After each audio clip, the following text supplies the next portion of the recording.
skill kita itu sebenarnya apa. Skillnya ada hard skill, ada soft skill. Kalau di sini kan teman-teman kebanyakan dari manajemen gitu ya. Mungkin skillnya itu terkait kayak misalnya bisa project management, bisa ada strategic thinking.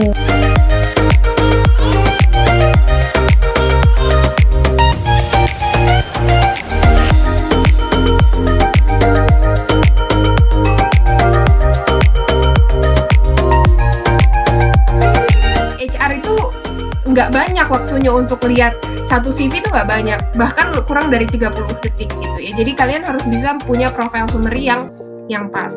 Terus education background, work experience, kalau tadi kalian sudah punya pengalaman gitu ya.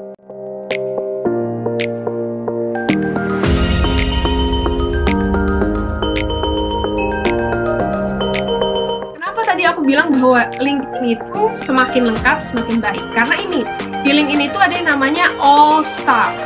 Jadi pastikan LinkedIn kalian tuh All Star. Kalau udah All Star itu berarti memang kalian sudah lengkap, profilnya sudah baik, dan semakin kalian lengkap, semakin tinggi LinkedIn kalian itu muncul nih.